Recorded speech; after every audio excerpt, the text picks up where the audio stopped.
On a cold November night, a tired man walked into a small police station on the edge of an American city. His clothes were dusty, his eyes were red, and his hand shook as he placed a heavy backpack on the front counter. The officers on duty looked up, bored at first, but then they saw his face. He did not look drunk. He did not look crazy. He looked finished, like someone who had reached the end of a very long road. He told them his name. He told them he was there to surrender. He calmly said there were 72 bodies connected to him, in different places, tied to the same gang. He said he had a list of names in the bag, and proof, and that he would tell them everything. You can almost picture the room going quiet, the officers staring, the slow, sharp feeling in the air, like the moment just before a storm.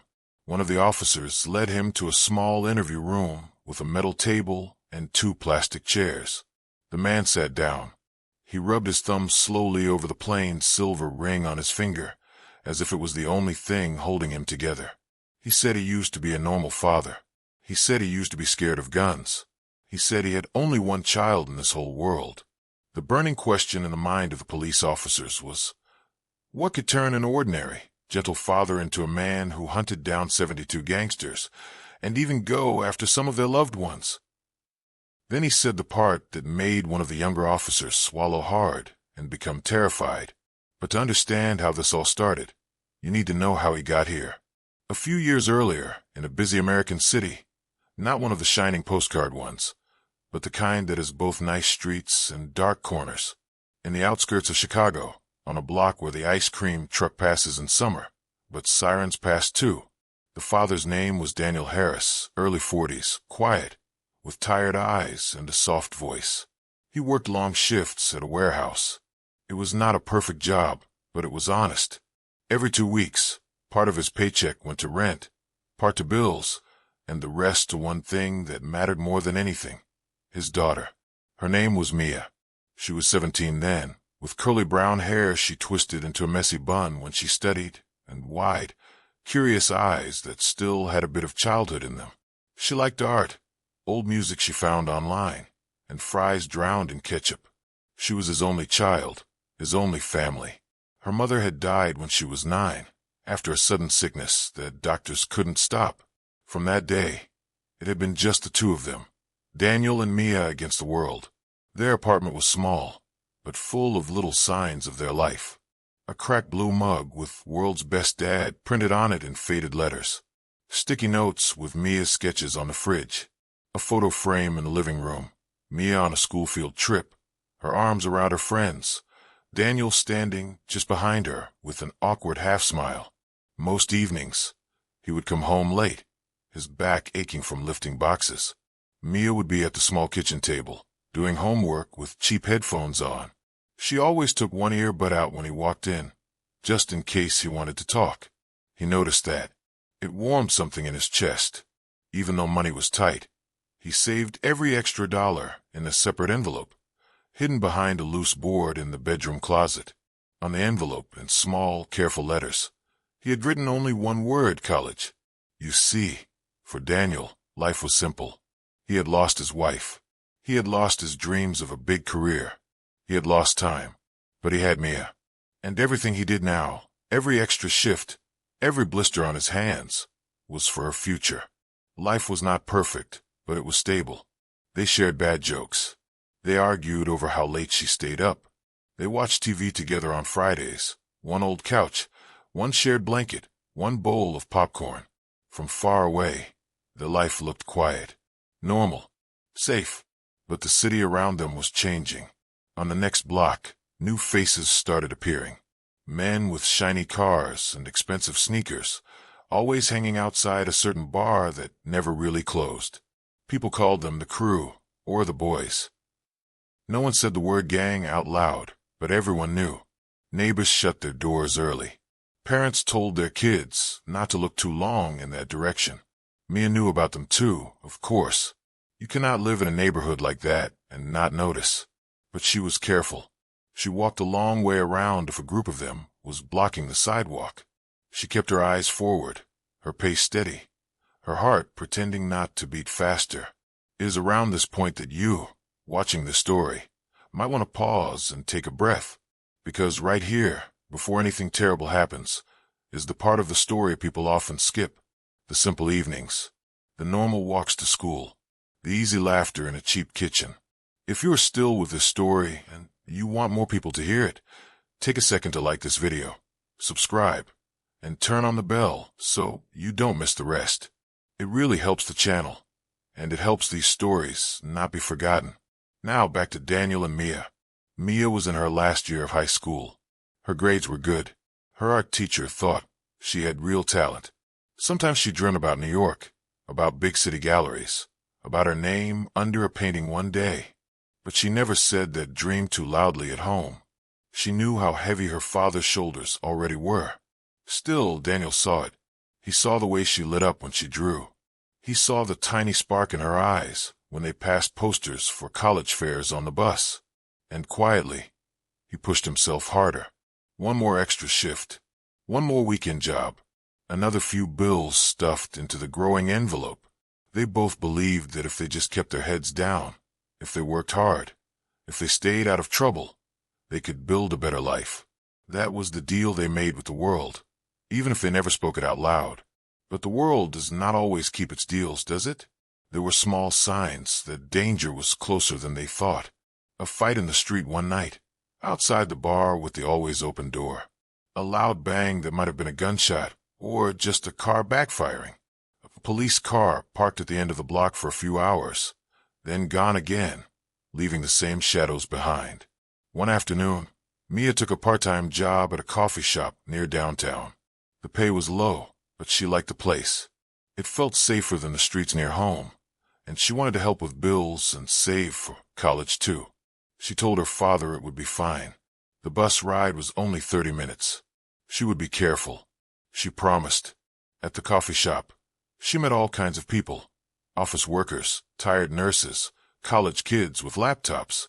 But sometimes, late in the evening, a different kind of customer came in. Men with heavy watches and cold eyes.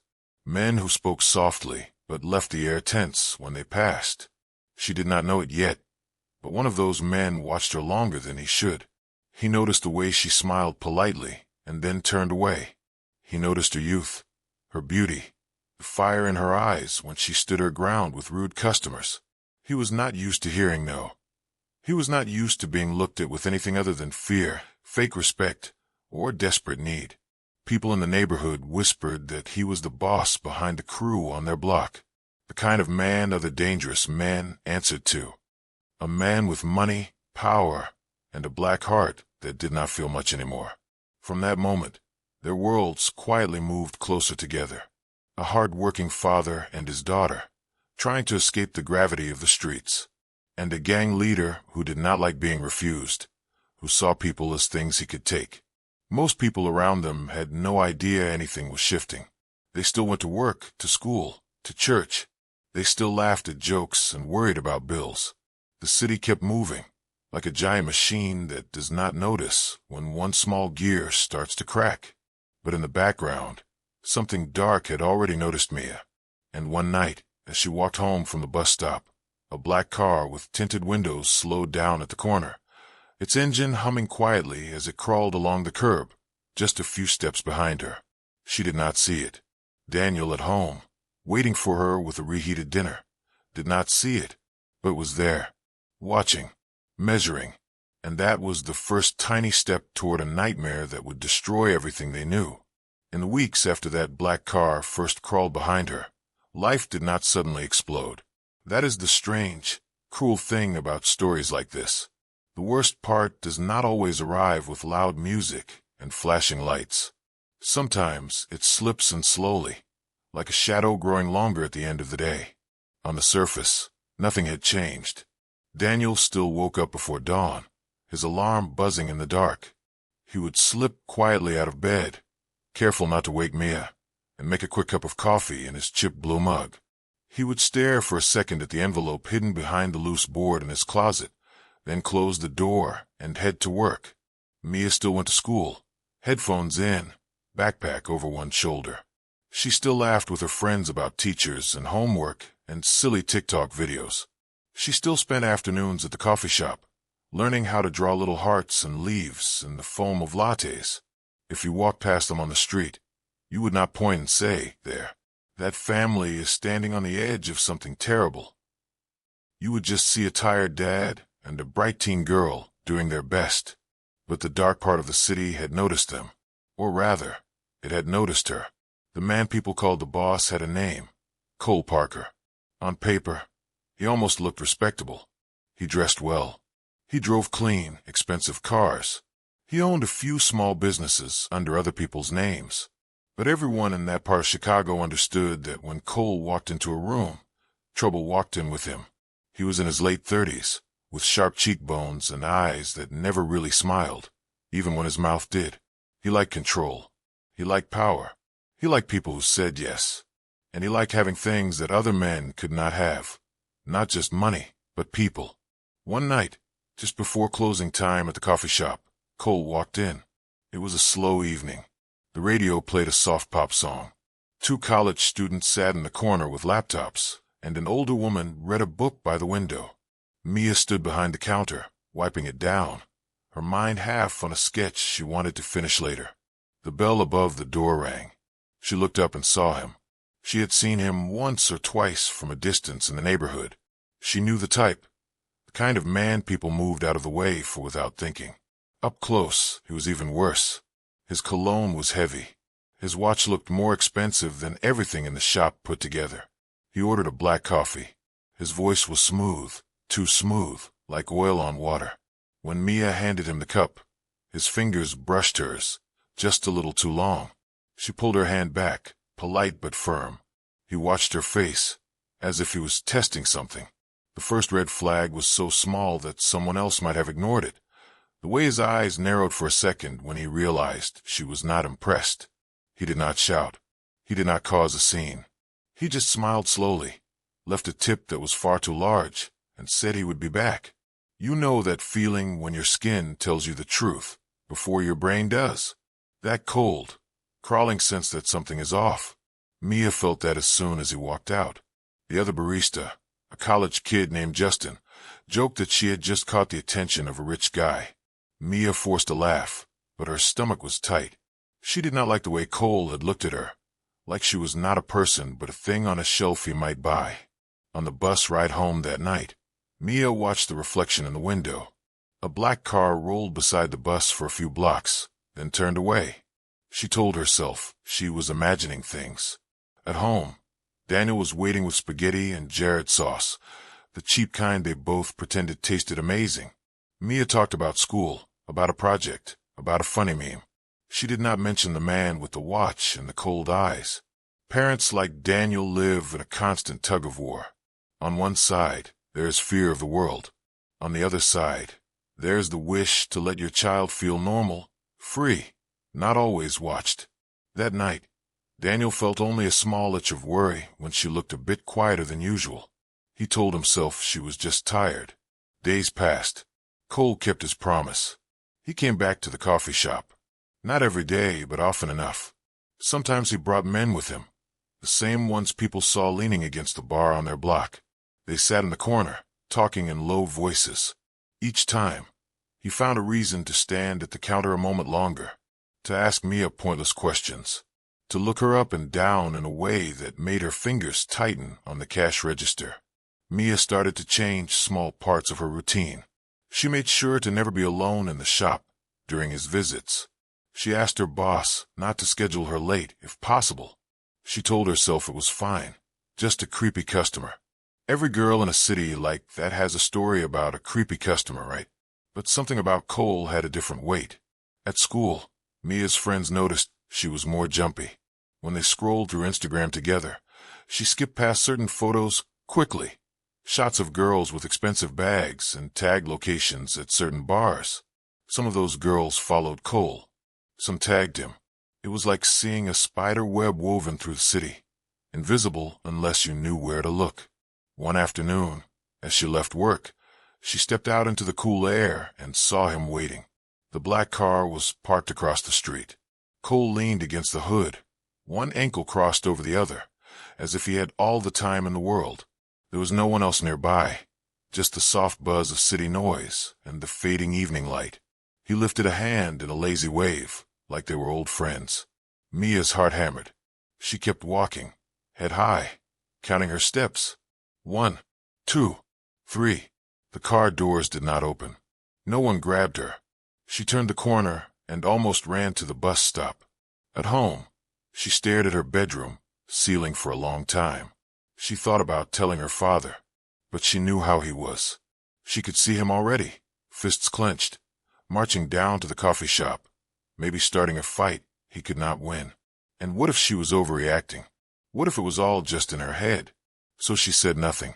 Silence can be as dangerous as any weapon. One night, the silence cracked a little. Daniel came home later than usual. There had been a problem at the warehouse, and they had to stay overtime to fix it.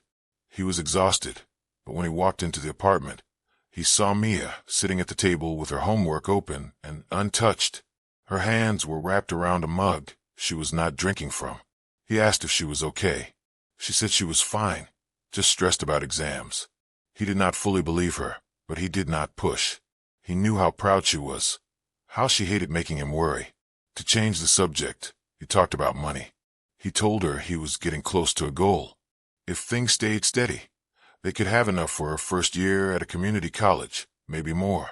He smiled a little shy, as if he was giving her a gift. For a few minutes, the tension in the room softened. They joked about her becoming a famous artist and buying him a big house one day. It was a warm moment, small and fragile.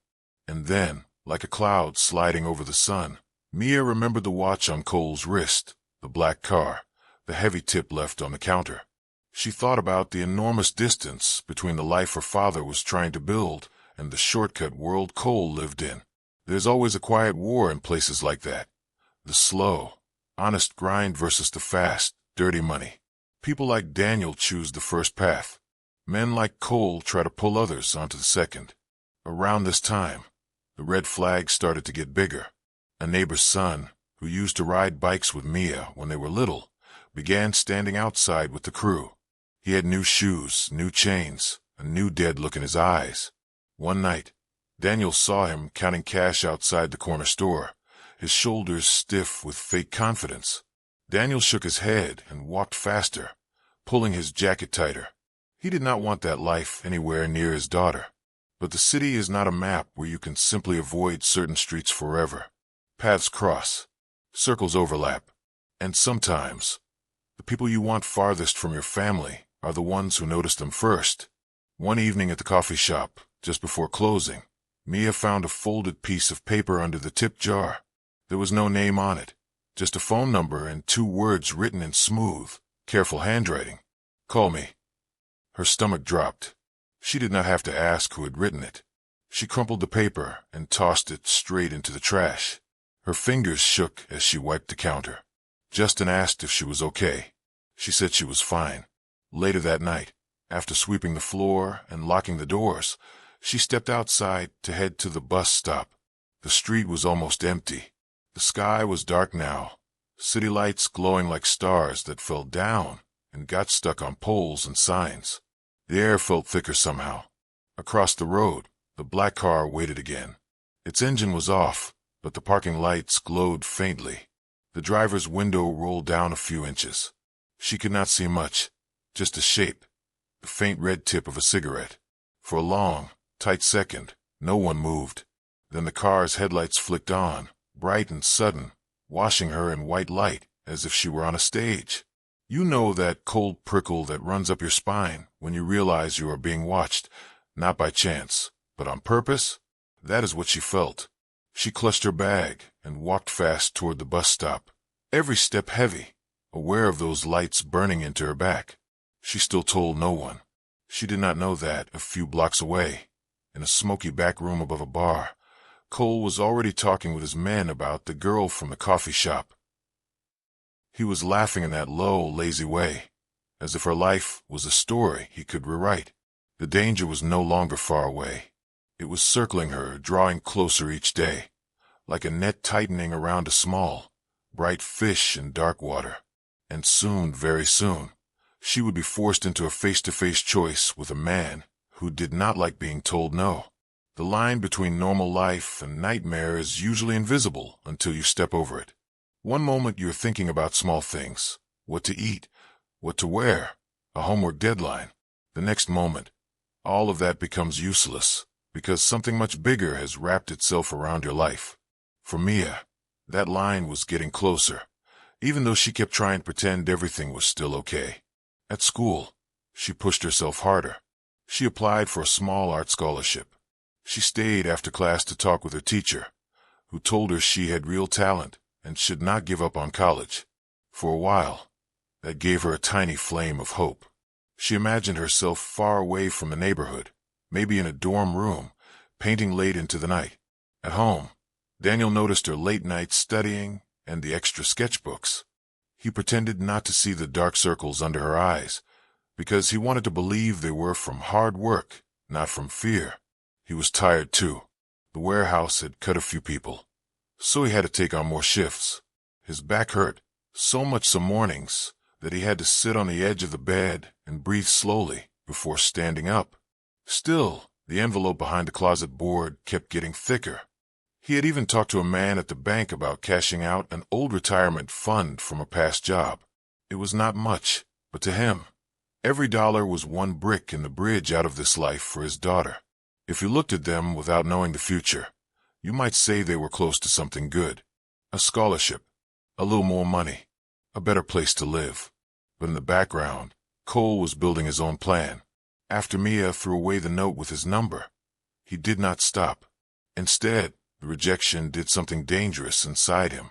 He was a man used to making people bend. When someone stiffened instead, he did not back off. He pushed harder. He started sending people into the coffee shop, even when he was not there. A man with a gold chain would leave too much money in the tip jar and stare at her while he waited for his drink. Another would block the door for a second too long when she tried to leave. None of them touched her. None of them said something that could be used as clear proof of a threat. But their message was simple. They were around. They were watching. Mia's boss noticed she was jumpy, but he had his own worries. Rent, supplies, keeping customers. In quiet moments, he told her to be careful going home, to stick to busy streets, to call someone if she felt unsafe. Then he went back to the register, pretending the world was less dangerous than it was. One night, Mia finally told someone part of the truth, but not the whole thing. She was in her friend Emily's bedroom, sitting on the floor with a sketchbook between them. The window was open, letting in downtown sounds and a bit of cool air. Mia drew quick, sharp lines. A car, a pair of watching eyes, a hand holding a coffee cup. Emily watched her, frowning. She asked why Mia kept drawing cars and shadows. Mia shrugged and said there was this man who came into the coffee shop sometimes, who made her uncomfortable. She did not say his name. She did not say he was tied to a gang boss. She did not say how her heart pounded whenever she saw black paint and tinted windows. Emily told her to quit the job if it was that bad. Mia stared at her hands. Quitting meant less money, less savings, maybe less chance at college. And besides, the man knew where she lived. He knew her bus routes by now. She was not sure quitting would even fix it, so she said she was fine. Again, how many times do people say, "I'm fine," when they're standing right next to danger? A few days later, the tension reached a new level. It was a Friday evening, the coffee shop busier than usual. The air smelled like roasted beans and sugar. A group of students filled one table, laughing loudly.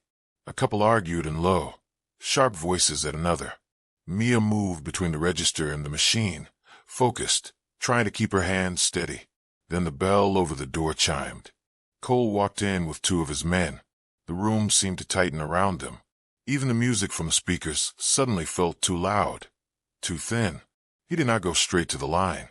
He stood near the entrance for a moment, looking around like he owned the place. Then his eyes found Mia. She felt a stare before she saw it, that crawling feeling along her neck. When she finally looked up, he was already walking toward the counter. He ordered something simple again, his voice calm. His men stood close, forming a small wall behind him. People in the shop watched them out of the corners of their eyes, then quickly looked back at their phones and laptops. In cities like this, many people learn to look away as a survival skill. As Mia handed over his drink, he leaned in just a little too close. His lips moved. His tone stayed smooth. But the words were not kind. He told her he liked her. He told her he did not appreciate being ignored. He told her he could make life easier for her if she said yes to spending time with him, and harder if she kept saying no.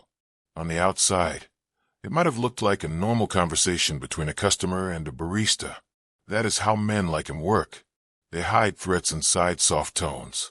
On the inside, Mia's body felt like it was made of ice and fire at the same time. Her hand shook. For a second, a tiny part of her brain remembered the envelope at her father's closet, the scholarship application, the dream of getting away. But then, something else rose up too. Anger. Pride. The part of her that refused to be treated like property. She straightened her back. Her answer came out in a low, tight voice. She made it clear she was not interested. She told him to stop waiting outside, to stop leaving notes, to leave her alone. You can almost feel the room hold its breath. Cole's jaw clenched. For a moment, the mask slipped, and the cold thing underneath looked out. One of his men shifted, surprised. A college student at the corner table pretended to type, but his eyes were locked on the scene. Then Mia did something she did not plan. It came from a place of pure rage and fear. As he muttered something insulting under his breath, she felt hot shame burn her cheeks. The next thing her body did was simple, quick, and very human. She spat, sharp, fast, toward him. The spit landed on his expensive jacket, a small wet mark that looked almost harmless. In many stories, this might be a funny moment. A girl standing up to a bully. A quick victory. In this story, it was a spark hitting a pool of gasoline. Cole froze. His eyes went flat. One of his men stepped forward, then stopped when Cole lifted a hand. He did not shout. He did not hit her. He simply took a napkin from the counter, wiped the spot slowly, dropped the napkin in the trash, and smiled in a way that did not reach his eyes. Then he turned and walked out, his men following. The air in the shop felt strange after they left, like the sky just before a storm. Justin rushed over, asking if Mia was crazy. He told her that was the boss, the real boss, not just some guy. His voice shook. Mia's own fear hit her only after it was over. Her knees felt weak. Her heart pounded in her throat. But under the fear, there was still a tiny glow of satisfaction. For once, she had not just stayed quiet. That night, when she got home, she almost told her father everything. Daniel was sitting at the table, going through bills, a deep line between his eyebrows. He looked up when she came in, the worry in his eyes softening into relief. He asked how her day was. She opened her mouth and then saw the tiredness in his shoulders, the way his fingers rubbed the spot on his back that always hurt. She thought about adding more weight on him, more fear, more stress. So she smiled instead and said it was fine. She heated leftovers, talked about a funny thing that happened in class, and went to bed early. In another world, if she had told him that night, maybe Daniel would have gone to the police right away. Maybe he would have forced her to quit the job. Maybe he would have moved them out of the neighborhood, even if it meant sleeping on someone's couch. Maybe some things could have changed. But in this world, in this story, silence won again. Over the next few days, everything seemed almost too calm. No black car outside the coffee shop. No men staring in the corner. No folded notes. Mia started to wonder if she had scared him off. She dared to hope, just a little. Hope can be beautiful. It can also be the soft song that plays right before the jump scare. While Mia tried to relax, Cole was not gone. He was busy. In a back room lit by a single flickering bulb, he sat with his men around a stained table. On the table lay phones, a map, and a small notebook with names and times in it. They talked about deliveries, money, other gangs. But again and again, his mind went back to the girl who had looked him in the eye and spat on his jacket. Humiliation is a dangerous thing in the world he lived in. If word spread that a teenager had disrespected him and nothing happened, his power could crack. So he told his most trusted guys to handle it. Not loudly, not sloppily, but a way that would send a message. They followed her from school, from work, from the bus stop. They learned her schedule like a song. When she left, where she walked, what corners were quiet, what alleys were empty. There were still chances for someone to notice. A neighbor saw the same car pass the block too many times. A bus driver thought the girl seemed scared. A teacher wondered why Mia seemed distracted. But everyone had their own problems, their own reasons not to get involved. In cities like this, minding your own business is a rule carved deep into people's bones. One rainy evening, when the streets were slick and shining with reflections of streetlights, Mia left the coffee shop a bit later than usual. A coworker had called in sick, so she stayed to help close. Her phone battery was almost dead. Her umbrella was broken, so she pulled up her hood and hurried down the sidewalk, backpack against her chest. The bus stop was 3 blocks away. Between her and the stop, there was one long stretch of road where most of the shops were closed early. Metal shutters were rolled down. Neon signs were off. The street felt emptier than usual, the kind of empty that makes your footsteps sound too loud. As she walked, a white van that had been parked across the street slowly came to life. Its headlights clicked on. Its engine turned over with a low growl. She heard it before she saw it. That deep, heavy sound rolling up behind her. Her body tensed. She moved to the side, pretending not to notice. The van rolled closer. It slowed. The side door slid open with a sharp metal sound. In that split second, her brain tried to decide what to do. Run, scream, keep walking and hope it passed? She did not have enough time to choose. Gloved hands shot out from the open door. The van pulled up even with her. The world seemed to tilt. A hand clamped over her mouth, cutting off her first sound. Her feet left the ground. The last thing she saw was the wet, shining street flipping upside down and the blurred shapes of buildings as she was yanked inside. The van door slammed shut, hard and final, swallowing her cry. And in that moment, the line between normal life and nightmare vanished behind her. When the van door slammed shut and the street disappeared, Mia's world shrank to darkness, rough hands, and the smell of sweat and fear. Time inside that van did not feel like normal time.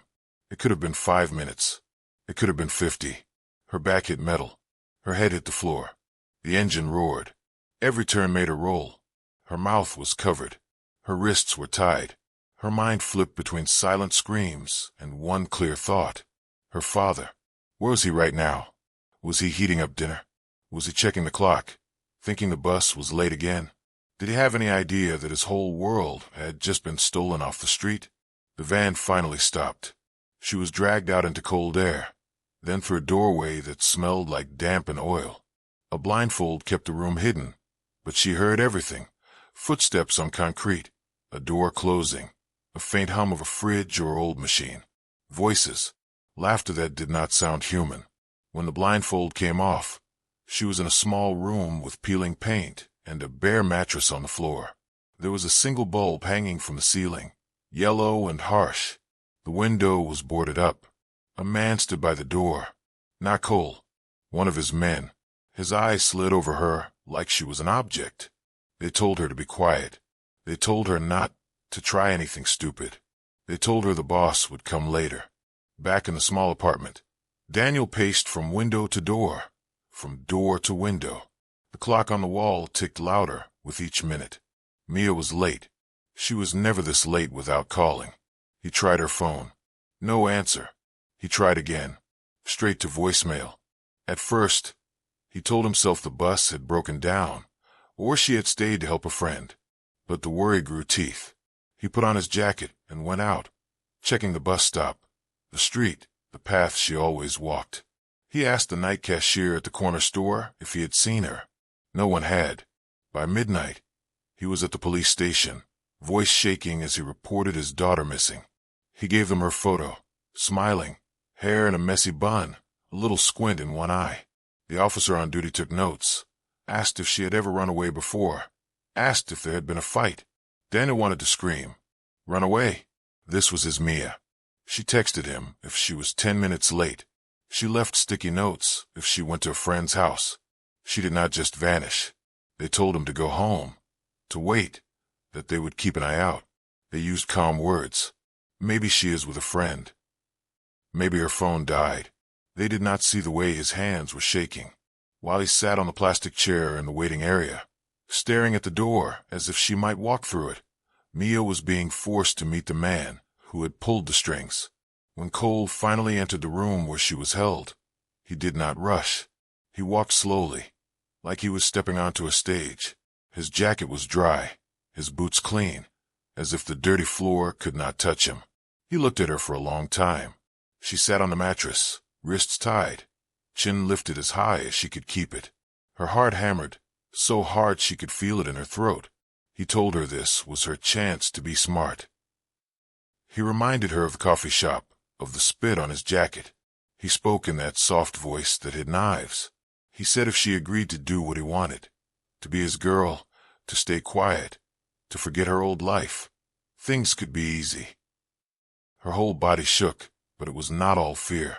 There was still that same fire that had made her stand up to him at the counter. This time, tied and trapped, it was smaller, but it was not gone. She refused. It was not a loud, heroic speech. It was a few hoarse words, said through a dry throat, but it was clear. She would not belong to him. She would not say yes. He stepped closer. The room felt smaller. She stared at him, rage and terror swimming together. And then, even here, even now, she did it again. She spat. This time it hit his face. The silence after that was like the air before lightning strikes. His hand trembled as he wiped his cheek. His men watched, suddenly tense. A line had been crossed that he would not forgive. He left the room without a word.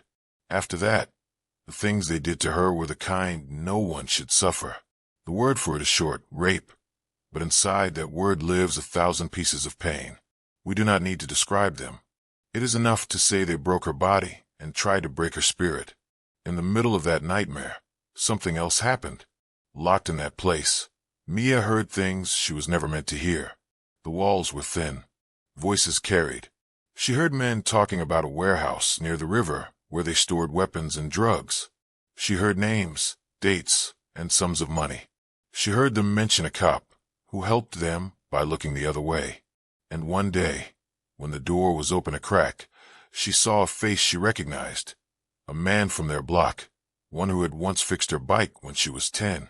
She saw him take cash from Cole's hand. She understood too much. Now she was not just a girl who had said no. She was a risk. While this was happening, Daniel was tearing his life apart to get his daughter back. A call came to his phone from a blocked number. A deep voice told him they had Mia. They told him not to call the police again if he wanted her alive.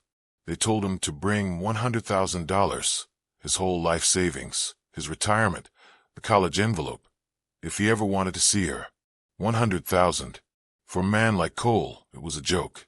For Daniel, it was everything. He went to the bank. He broke the small retirement fund. He took out every dollar from his account. He sold things he never thought he would sell. His car, his tools, his wedding ring. He did not sleep. He barely ate. His chest hurt all the time. In a small, shaking hand, he wrote the number on a scrap of paper, 100,000. Not as money, but as hope. He followed their instructions. He left a bag of cash in a trash can under a bridge, just like they said.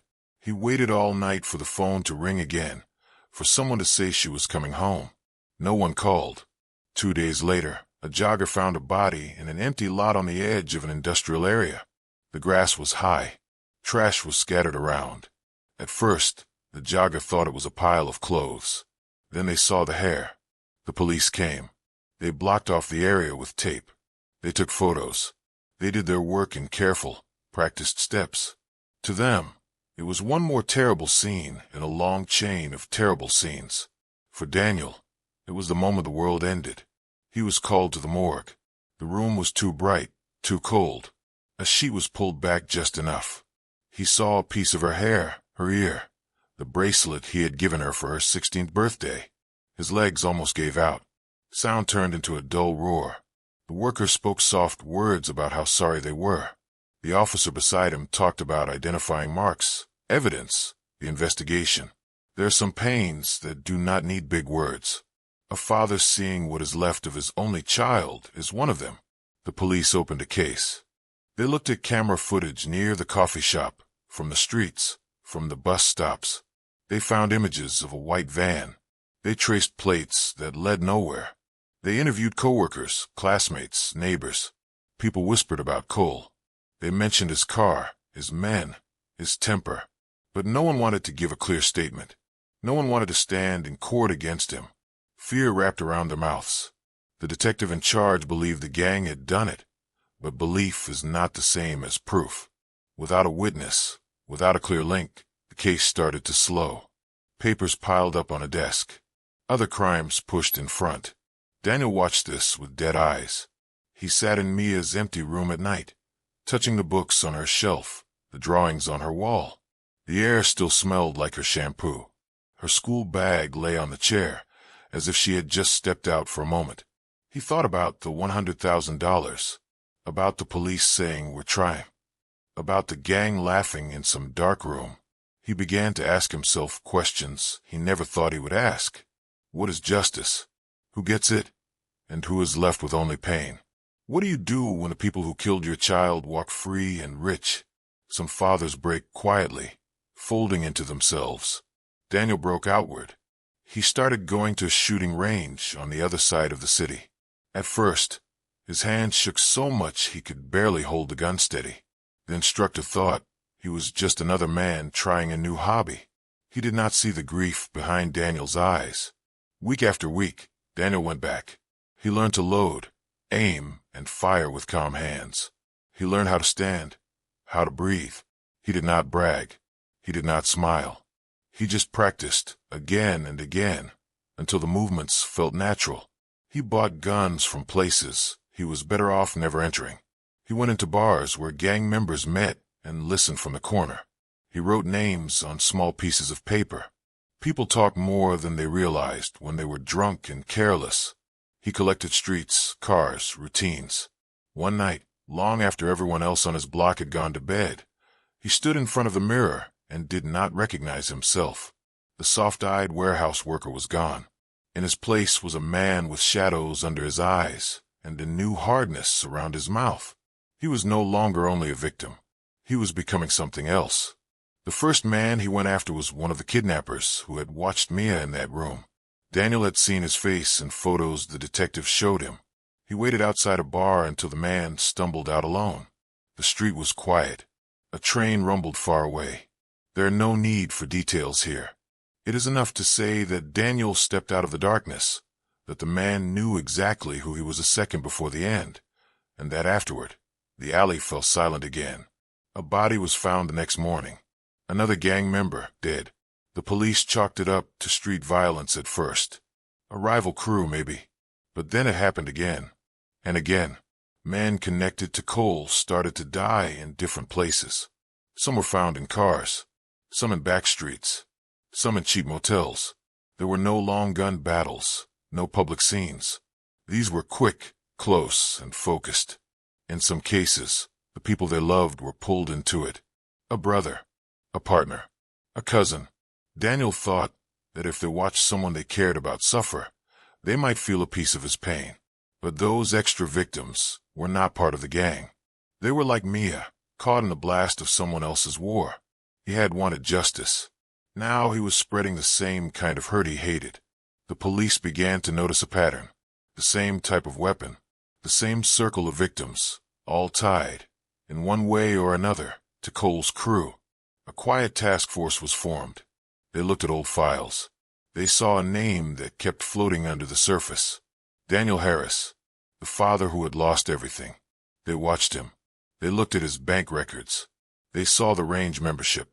They saw him near certain streets on camera footage, just out of frame, just late at night. The picture started to form. While they worked in the background, Daniel's list grew shorter. Each name crossed off brought no peace, only deeper emptiness. At the very end of that bloody road stood one last name, Cole Parker. Daniel tracked him to a warehouse near the river, the same kind of place Mia had heard about from behind thin walls. By then, Cole was nervous, his crew thinned, his power cracked. He moved with more guards, more security. but he could not hide forever. On a gray, silent morning, Daniel stepped into that warehouse. What happened inside can be told simply.